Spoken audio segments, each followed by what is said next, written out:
일부에서 저희가 싱가포르 리츠의 어떤 배당주의 특징과 그리고 그렇게 된 배경 중에 하나인 어떤 리스 홀드 방식의 어떤 이제 구조를 얘기했는데 잠깐 쉬는 시간에 이제 그 얘기를 하셔서 재밌어가지고 잠깐 하고 넘어갈게요. 이게 그 싱가포르 매립지가 많잖아요. 그렇죠. 약간 그런 점도 리스 홀드가 늘어나는 데 영향을 줬다고 말씀하셨는데 이게 되게 재밌는데 네. 간단하게 설명 좀 해주시죠. 일단은 그 저희가 관광을 싱가포르에 뭐 이런 자유 관광을 많이 하지만 그 단체 관광을 하면 그 관광 가이드들이 하는 말이 있습니다. 20년 전, 30년 대 지도와 싱가포르의 지금 지도가 다르다.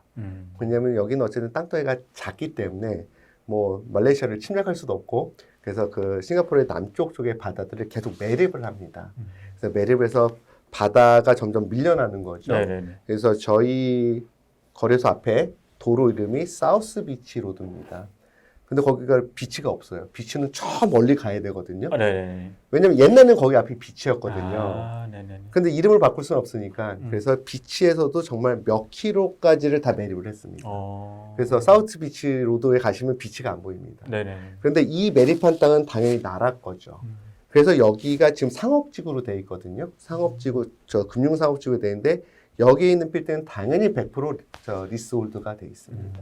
그래서 싱가포르의 리츠를 운영하는 뭐 싱가포르 로컬 회사든 외국 회사든 싱가포르의 자산을 담으려면 여기 있는 자산을 담을 수밖에 없고 옛날 자산들은 뭐 이미 다른 리츠가 담고 있을 그렇죠. 테니까 네. 여기가 계속 빌딩이 올라가고 있으니 이쪽이 리츠 회사로 편입이 돼야 되는데 100% 리스홀드입니다. 그래서 리스홀드를 담지 않으면 이제는 싱가포르 자산을 담을 수가 없는 상황입니다. 아까 전에 어쨌든 전체 자산에서 80% 정도가 리스홀드고 20% 정도는 프리홀드를 하셨는데 그럼 그 그러니까 20%는 어디 있는 거예요? 그러니까 리스홀드 프리홀드 개념보다 이제 나라 땅이 한 나라 80% 땅. 이상, 예, 사유지가 80% 아, 이하라는 거죠. 그럼 전체 싱가포르 나라에서 그 프리홀드 된 자산들은 그렇죠. 어디에 예. 있는 거예요? 그게 어디 있냐면 얘네가 뭐 베트남이나 중국처럼 옛날부터 공산당은 아니었기 때문에 말레이시아에 독립하면서 나라를 재건하기 위한 프로젝트 중에 하나가 일단은 땅을 매입해서 우리가 땅을 매입한 이유도 공산당이 대자가 아니고 그 개발 그를 계획적으로 하자라고 해서 이제 매입을 하기 시작했는데 지금 가장 그 사유지가 많은 쪽이 싱가포르에 오시면 지금 오차드 쪽입니다. 오차드 그 약간 몰이 하나 있죠. 그렇죠. 오차드. 아이온 오차드, 네네. 상징적인 아이온 오차드가 있고, 네, 캐피탈랜드가 개발. 네 맞습니다. 네네. 예. 근데 거기가 이제 한국으로 하면 강남이거든요. 그러니까 이제 68년도에인가 67년도에 싱가포르가 말레이시아에서 독립을 하면서 이제 앞으로 나라를 재건하면서 땅을 매입해서 국유화하겠다. 그래서 우리가 계획적으로 하겠다라고 하면서 매립을 했는데 쉽게 해서 강남에 있는 분들은 안 파신 거죠. 근데 사유지를 강제할 수는 없거든요. 금싸라기 땅에 내가 이제 뭐 여러 가지 이유가 있겠죠. 그 가격에 내가 안 팔겠다. 우리가 지금 약간 강남이라기보다 약간 도심 같은. 그렇죠. 그런 예. 느낌이네요. 근데 약간 외곽에 있는 분들은 그럼 사가라. 어차피 여기서 뭐 농사도 못 짓고. 그러니까 그래서 대부분 그 사유지들이 오차드 근처에 굉장히 많습니다.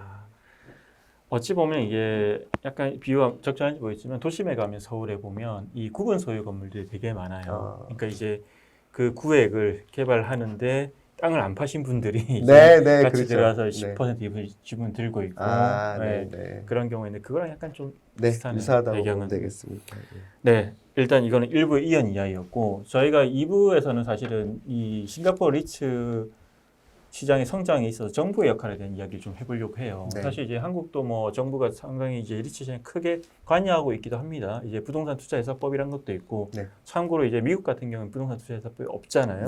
싱가포르는 별도로 있나요? 별도로 있지는 않습니다. 저희는 사실은 금융당국도 딱 하나거든요. 그 예를 들어서 한국으로 얘기하면 금융위, 금감원, 한국은행 이런 게 하나 기관이고. 저희가 국토부라는 그 정부 부처도 있는데 걔는 정말 도시 개발 계획만 하고 뭐 저희는 또 80% 이상이 그 나라 땅에 공공 임대주택이라고 장기 임대주택을 하기 때문에 그런 개발 계획을 하지 특별한 건 하지는 않습니다. 법이 없는 게 나라 땅이기 때문에 굳이 법이 있을 수가 필요가 없거든요. 근데 어쨌든 이제 한국에 계신 분들은 실제로 싱가포르를 제일 많이 이제 벤치마킹 가서 가시고 이제 싱가포르 리츠는 정부의 역할이 컸다고 이렇게 인식을 하고 있어요. 이렇게 이제 생각하게 된 배경은 어떤 게 있을까요? 사실 이제 리츠 측면에서 보게 된다 그러면 결국은 싱가포르도 2002년도에 리츠라는 시장을 활성화시켰고 그다음에 공모 리츠를 해라라고 하는데 문제는 뭐 사모 리츠도 마찬가지로 이 리츠의 성장성, 지속 가능성이 사실 중요하거든요. 그래서 투자자들이 들어오고 그 리츠 투자도 뭐 국내 싱가포르 국내 개인뿐만이 아니라 국내외 기관 투자자들 들어와야 되니까. 그래서 싱가포르 리츠가 이제 스폰서 리츠라고 하죠. 그래서 앵커 스폰서를 세워서 이 리츠는 지속 가능하다라는 걸 보여주면서 시작을 했습니다. 국민들한테는 어찌 보면 리츠에 대한 신뢰도를 높이는 효과가 있겠네요. 네, 네. 그래서 이제 저희가 아시다시피 대표적인 게 뭐 캐피탈랜드, 뭐 아센다스, 네네네. 메이플트리. 네. 뭐 물론 이제 메이플트리는 상업 이게 민간 회사긴 하지만 뭐 물론 이제 뭐 캐피탈랜드 이런 회사들이 다 별도 회사이지만 주주 구성을 보게 되면 그렇죠.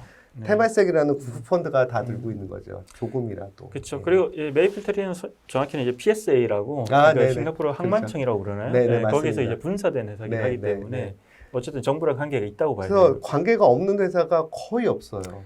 그 이게 뭐 GLC라고 하죠. 네, 이 네, 거버먼트 링크드 컴퍼니라고 네. 대부분 그런 형태인 거고. 네, 네. 그래서 싱가포르 리츠를 보면 말씀하신 대로 이제 테마섹 같은 어떤 국부 펀드가 네, 리츠 AMC의 주주기도 하고요. 그렇죠. 또 이제 리츠에도 상당 앵커 부분 투자자도 하고. 투자자이기도 네, 하고 그렇게 맞습니다. 이제 관계가 되어 있죠. 예, 그래서 초기에 시작할 때 사실은 안정성을 잘 보여줘야 이제 투자자도 많이 들어오고 새로운 이제 리츠 AMC들도 들어오고 투자자도 들어오서 초기에 이 정부 주도의 뭐 스폰서들 AMC들이 주도를 했고 어느 정도 안정성이 된 다음에 사실은 이제 그 얘기는 이제 리츠의 뭐 투자부터 뭐 설립이라든지 운영까지 이제 선순환이 되기 때문에 이제 해외 민간 리츠들이 저희 싱가포르 거래소 상장을 하기 시작했죠. 예.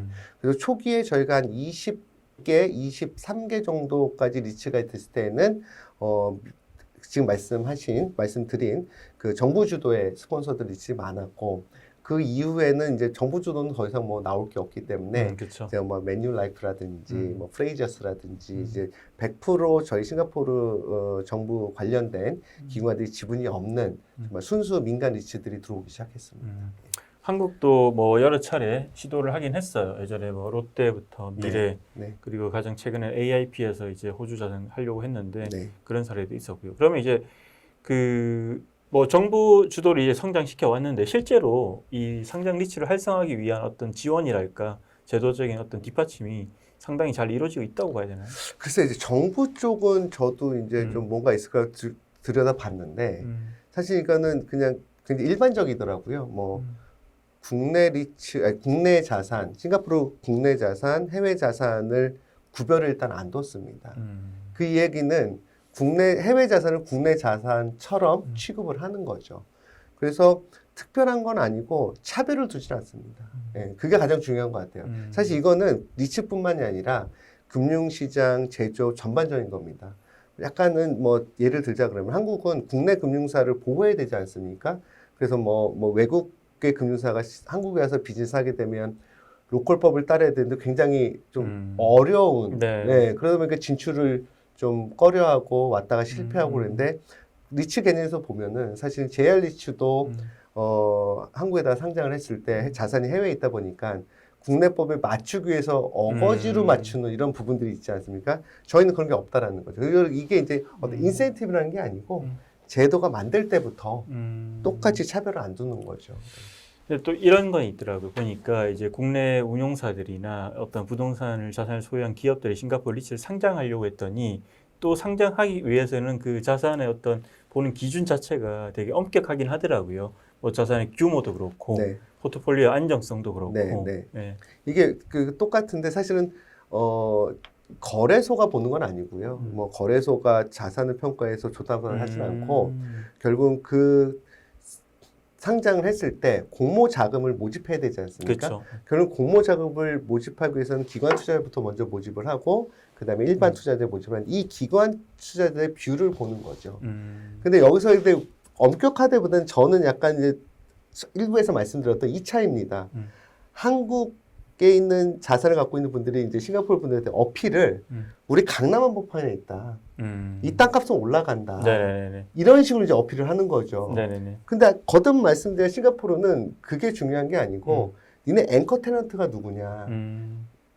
저 안정적인 수익을 가져가느냐 배당을. 그러니까 싱가포르에서 그 공모에 참여하는 기관들은 그걸 네, 본다는 거죠. 네, 예. 왜냐면 자금들이 당연히 뭐 한국도 마찬가지지만 생명보험사라든지 어떤 뭐 대학교 발전 기금이라든지 연기금이라든지 꾸준한 수익을 내서 하는 자금들이 굉장히 많기 때문에 오히려 가격이 올라가서 나중에 뭐 가격이 빠지고 네네. 이렇게 변동성이 큰 게 더 리스크가 있는 거죠. 네네. 그래서 오히려 어떤 가격이 올라가는 어필보다는 그 어떤 그 테넌트의 그 안정성, 테넌트가 누구냐, 계약이 어떻게, 예를 들어서 뭐 청담동에 애플이 뭐 30년 뭐 계약을 했다. 아니면은 스타벅스가 뭐 30년 이 빌딩이다. 좋아하죠. 그럼 일종의 약간 좀 우리나라 운용사의 그동안 약간 접근이 좀 잘못했나요? 그 왜냐면 그때 리츠를 저희 쪽 했을 때 굉장히 이른 시기에 한국의 리츠 시장이 공모 리츠가 되기도 전이었기 때문에 좀 약간 좀 서로 핀트가 안 맞았다고 보시면 될 것 같아요. 그래서 엄격하지 않습니다. 특히나 거래소는 자산을 판단하지 않습니다. 네, 그게 저도 좀 잘못 알고 있던데. 그래서 이제 이것도 예를 들면 한국 거래소는 해외에 있는 기업들이 이제 한국에 상장을 하려면 거래소 직원이 그 해외 거래소 직원 가봐야 되거든요. 네네네. 그렇지 않으면 상장이 안 되거든요. 해외 기업이나. 그래서 제가 알기로는 한국 거래소 분들이 저 브뤼셀 가셨어요. JLC 상장할 때 자산을 보여야 되거든요. 저희는 보지를 않습니다. 뭐 저희가 빌딩 전문가도 아니고 그건 시장에 맡기는 겁니다. 그 어차피 그 어떤 해외 자산이 거래소 온다는 거는 상장 중간사 검증 다 했고 테넌트 계약서는 법률사가 다 봤을 거고 여기다의 뭐 론이라든지 이런 재무제표는 어카운팅 회사가 봤기 때문에 거래소는 다 믿고 들어옵니다. 어찌 보면 이제 싱가포르는 또 이제 20년 동안 상장 리츠 시장이 꾸준히 성장해 왔고 그 기간 동안 신뢰를 보여줬기 때문에 또 그렇게 할 수 있는 배경인 것 같고. 그렇죠. 그리고 저희가 뭐 부동산 전문가들은 아니니까 거래소에 있는 분들이. 한국은 이제 막 열렸는데 또 해외 자산을 받는 것도 처음일 거고 그러다 보니까 항상 이게 그거에 대해서 좀 철저하게 좀 보자는 그런 생각도 있는 것 같아요. 그리고 한 가지 또 말씀을 드리면 어쨌든 지금은 한국도 리츠 공모 시장이 활성화되어 있지 않습니까? 근데 어쨌든 로컬, 그러니까 한국 내 자산이 한국에서 올라가는 거는 그러니까 어렵지는 않을 거예요. 같은 법으로 하니까. 근데 한국 자산이 싱가포르에 오는 건 어쨌든 두 나라 법을 봐야 되니까 그렇게 좀 불편하실 수도 있고 거꾸로 뭐 JLC처럼 싱가포르에 있는 유럽인 자산이 한국에 가는 게 불편한 것처럼 이렇게 해외에 있는 자산들이 해외 거래소 간다는 건 기본적으로 불편한데 그 불편함이 자국 거래소에 올리는 거에 대해서 불편한 거라고 저는 보여요. 그분들께서 불편하다는 게. 싱가포르에서 본다 그러면 당연히 싱가포르 자산이 올라가는 것과 해외 자산이 더 싱가포르 해외에서 올라오는 자산이 불편하겠죠. 근데 여기서 제가 말씀드리고 싶은 거는 해외에 있는 자산이 한국 거래소에 가는 것과 해외에 있는 자산이 싱가포르에서 가는 거 누가 더 불편할 거냐 이거를 말씀을 드리는 거죠. 그러네. 실제로 운용사들이 해외 자산을 가지고 상장을 많이 하려고 했었죠. 네, 근데 어려울 거예요. 왜냐면 남의 나라 법을 해야 되니까 이건 불편할 수밖에 없습니다.